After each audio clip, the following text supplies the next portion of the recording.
That's right, that's right. We're back in the place right here. It is 104.1 FM out there in Hollister, San Juan Bautista, and South Gilroy. As the voice said right there, 90.9 FM, KHDC right here in Salinas and Monterey. Worldwide, streaming live at WednesdayRec.com.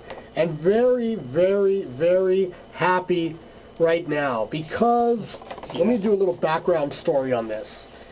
So, for approximately close to the last 30 years, I've been looking for a particular record, and it was very hard for me to actually, find anybody that, had a copy of it. But I was lucky enough, thanks through a mutual friend by the name of John Jay, who was originally from Hollister, lives up in San Francisco now. He connected me with one of the members of the group through Facebook, and I was able to get in touch and get my hands on a copy of this record. The group's name is 4TSA, and we're joined right now by two of the members of the group, Steve and Andy. What's happening, guys? Hey, Kaz, how you doing, man? You gotta come closer to the mic. How you doing, Kaz? There you go. How's that sound? There you go. That's good. A little bit closer. All right. There you go. There you go. All good, Andy. There's ARC. How you doing? They're very laid-back kind of guys. Man, I mean, so many questions to talk about the group 4TSA. First of all, how did you guys first come together? Because I know Steve is actually originally from New York, right? That's right.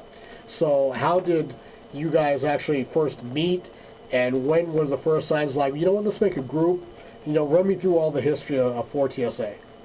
Yeah, so we met in '79, Andy and I. We lived in the neighborhood, and it was a typical Northern California neighborhood.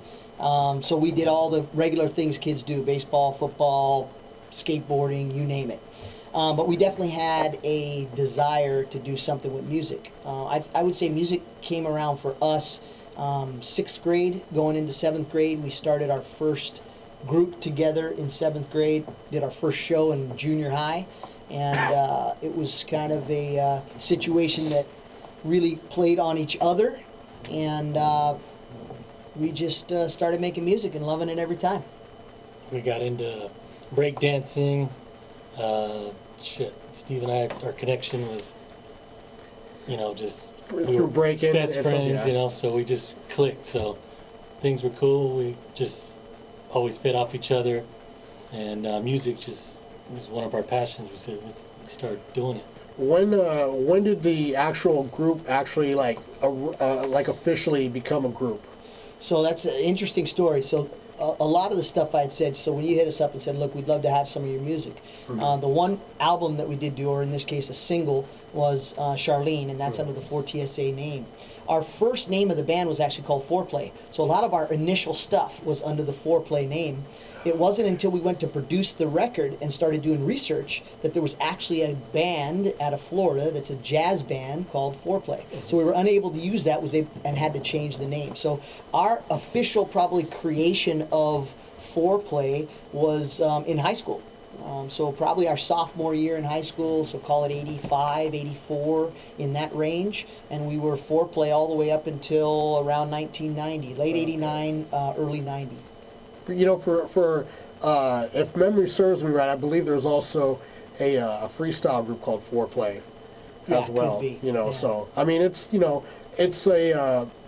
it's an easily adoptable name. I could see a lot of different groups use that, especially at the time trying to be provocative. Yeah. We're gonna call ourselves Foreplay, and you know what that means. Like there's 4 guys in the group. That was 4 guys in the group. Exactly. Yeah, exactly. Yeah. So I don't know what you mean, Kaz. What do you mean by that? Yeah, exactly. Well, save that for the podcast. Your story is interesting in that you relocated from, where did you tell me, Yorktown, New York? Yeah, Yorktown Heights, exactly. Now, you said that's upstate by Binghamton? No, so that's in Westchester County. So that's just outside the city. It takes about an hour to get into the city from where we are. Right. On a good day. Yeah, exactly. Depending on the time. Right. Okay. So, and then you relocated because you said your father for job purposes. Absolutely. Yep. So I mean, how exactly did that come about, and where is it? I mean, your dad's not like Bill Gates or anything, right? No, not at all. So he worked in Silicon Valley. He worked for IBM. Yeah, Okay. Which stands for I've been moved. Right. And that was me. Yeah. So we moved the entire family out. All our family was based in New York, out of Yorktown Heights, or in that immediate area. Had some on Long Island, some in the city. But yeah, we moved out to California with nothing, and that was part of the thing that Andy and I got really close, because I came out to nobody, nothing, other than my brother, my sister, my mom, and my dad. So Andy became my other brother. And Andy, are you native to Morgan Hill, or? Yeah, pretty much Santa Clara County. Started east side San Jose. Then we got robbed about 7 times, so we moved to a better neighborhood in Morgan Hill. Nice, a nice town in Morgan Hill. Very So, true. yeah, I have 2 sisters, and like I said, I didn't have any brothers either. So when Steve came to town, it was like, boom, there's my brother. There you go. There you go. Yeah. You know, before I get into some music, I wanted to find out real quick, and then we'll get back into it later on. But what does 4TSA stand for? So the 4 is for 4 members of the band, but Mhm. the TSA are only 3 of the initials. So call me crazy, but that's the way it played out. We like the 4. So T was for T-Love, which was our DJ, Jeff. And then S was for Stevie V, myself, and A was for ARC. There you go. There you go. And the 4th member wanted to remain anonymous. That's right. But then, it kind of begs the question, then why be in a group if you want to be anonymous? Yeah. You're going to be on stage performing in front of, at your peak, 5,500 people. Why are you not, trying to be known? There's something they're not telling us, but that's okay. I know. there might be some pictures involved or something. But anyway, one of the things, and I believe I told Steve this in our previous meeting, you guys reminded me at the time. You weren't, obviously you're not Public Enemy, you're not, Boogie Down Productions. You guys reminded me more of like a Kid and Play type act. You were up there rapping, you're just up there to have a good time. Absolutely. It wasn't, all, trying to like be preachy and none of that. So I figured, why not play a Kid and Play song, to kind of set the mood, so Nice. to speak. So let me jump into this classic from Kid and Play. This is called Do This My Way.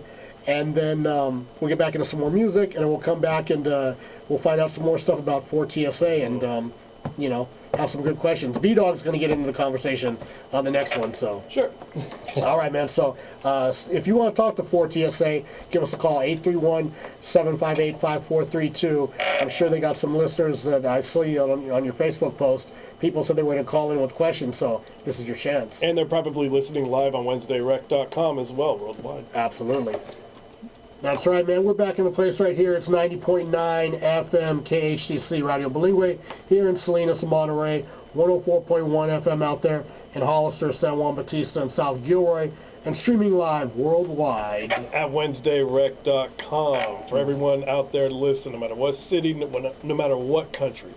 Exactly. Worldwide domination from us. That's how we're getting down. Still in here hanging out with 4TSA.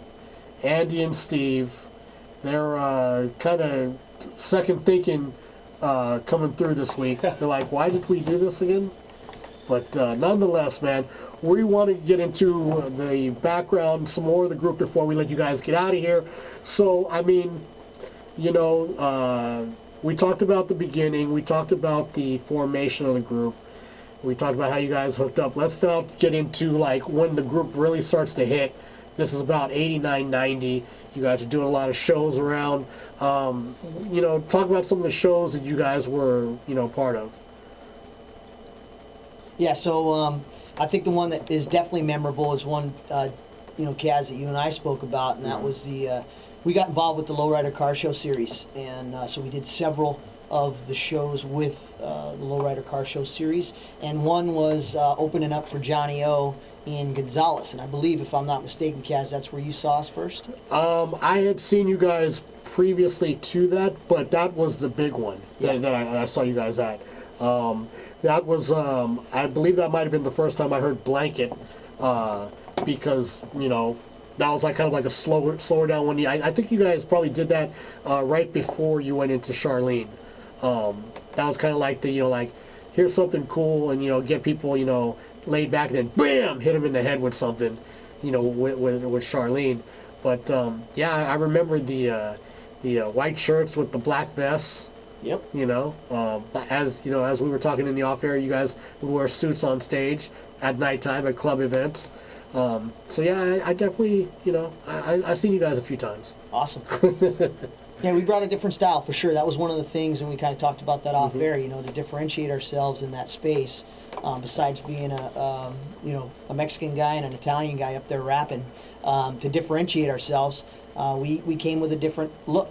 And one of those looks was, pinstripe suit with wingtips, and we were always dressed to the nines whenever we performed. We were entertainers. At the end of the day, that's what we were, right? We enjoyed making music, we enjoyed writing lyrics, we enjoyed that process, but at the end of the day, it was about two things for us. It was about entertainment, and it was about the girls, guys. Let's face it. Absolutely, absolutely. I mean, what better motivation is there?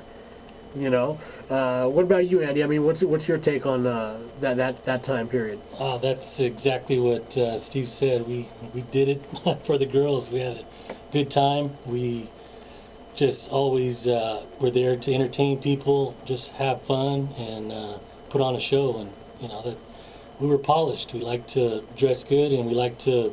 I mean, we practiced 5 to 6, 7 days a week. I mean, we could do our stuff, in our sleep. So it was fun. We enjoyed doing it. It's what we did. Now, aside from the Gonzalez car show, which is legendary, where you guys opened up for Johnny O, who are some of the other acts you guys worked with? Well, we opened up for Timmy T in the Santa Clara Fairgrounds at the Lowrider Car Show, which is another big show. And I think I remember we opened up for Debbie Deb somewhere. In Morgan Hill, I think, at one of those shows. You guys are, talking about doing car shows. I'm sure at some point, if not numerous times, you guys had to have worked with the king of the car shows back then, Rodney O and Joe Cooley. Yeah, for sure. Those guys were seemingly at every Always car did. show I went to. I mean, even if they weren't advertised, they would show up. And they would just be there. Talk to me about basically when you guys put the record out. Yep. The process back in those days of getting airplay, going around doing the legwork. I mean, get into that a little bit. How was it, working a record back then?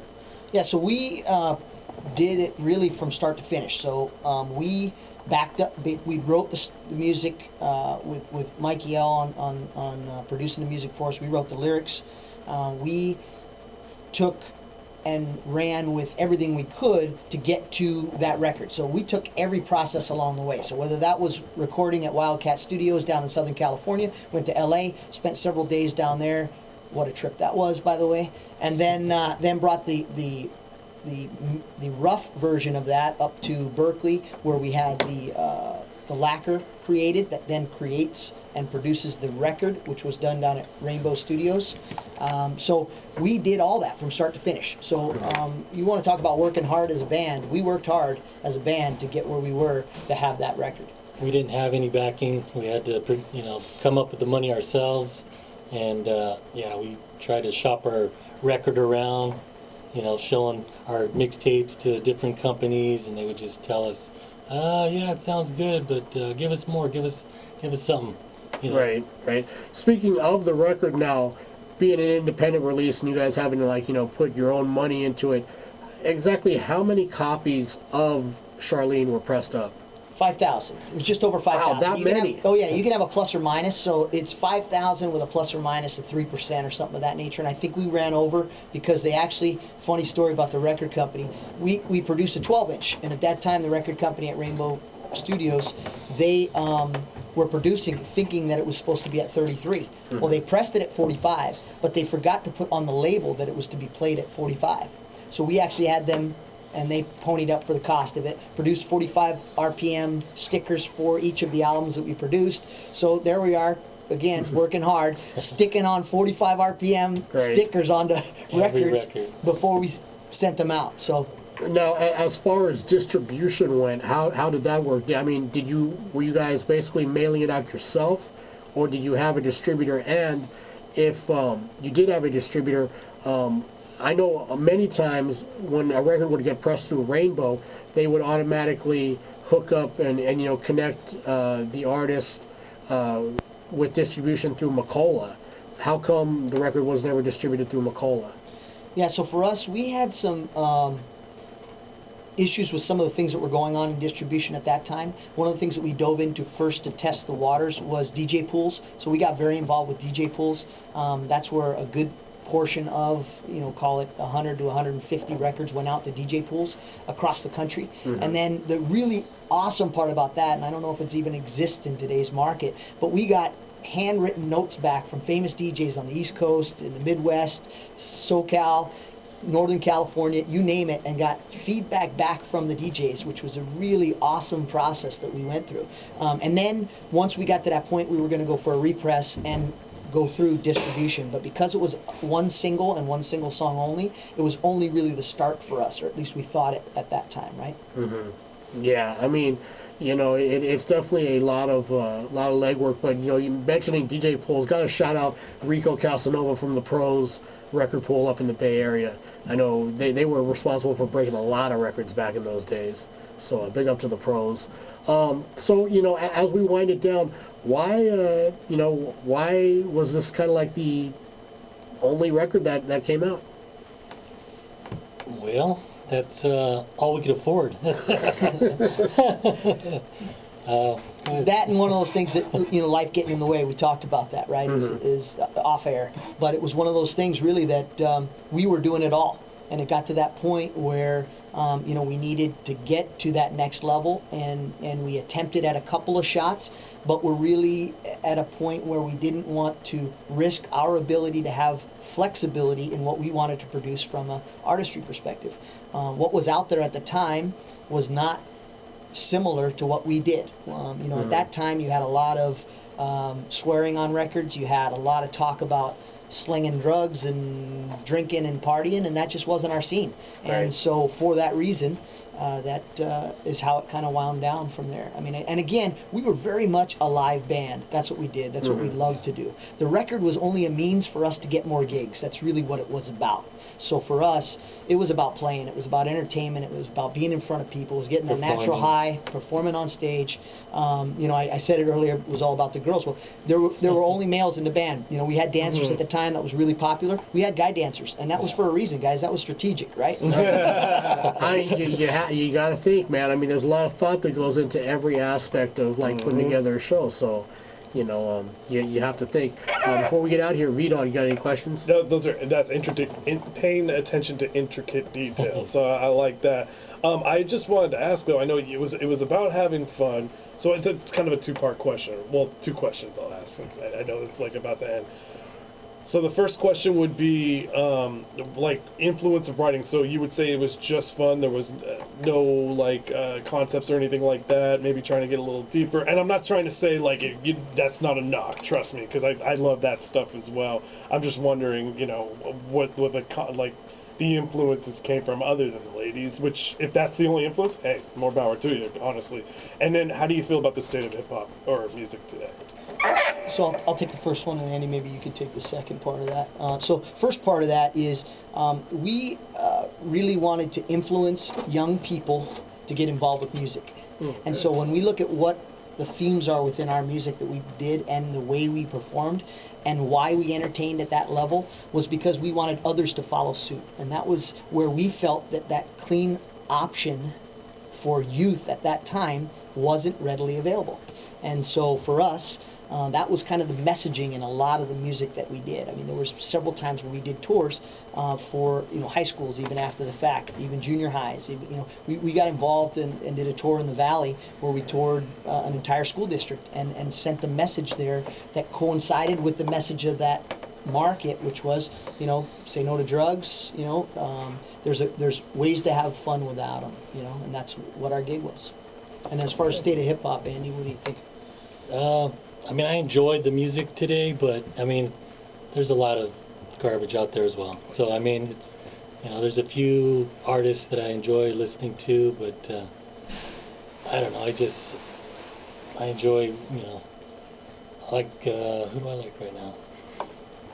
For TSA? You know, ironically, we got the 4TSA record ready to go. All right. Hey, man, I want to thank you guys for taking the time to come in tonight, man. I appreciate you. You know, I always like being able to acknowledge groups, you know, from the past that, you know, for whatever reason sometimes get forgot about. But I don't forget. You know, I was Appreciate there. you I was having there us here. before it started, while it was happening, and long after. So, you know, I appreciate you guys taking the time to come in tonight, man. Yeah, much appreciated. Thank you so much. We always appreciate when guests come in here and they're willing to talk. So yeah, Exactly, man. definitely. So, any final words before I get into Charlene? Yeah, honored to be here, guys. Really appreciate it. Shout out to the family. Without the family, we wouldn't have been able to do what we did. And friends, and those still diehard 4TSA fans out there, baby. Keep it real. Yeah, thank you for inviting us in here. That was fun.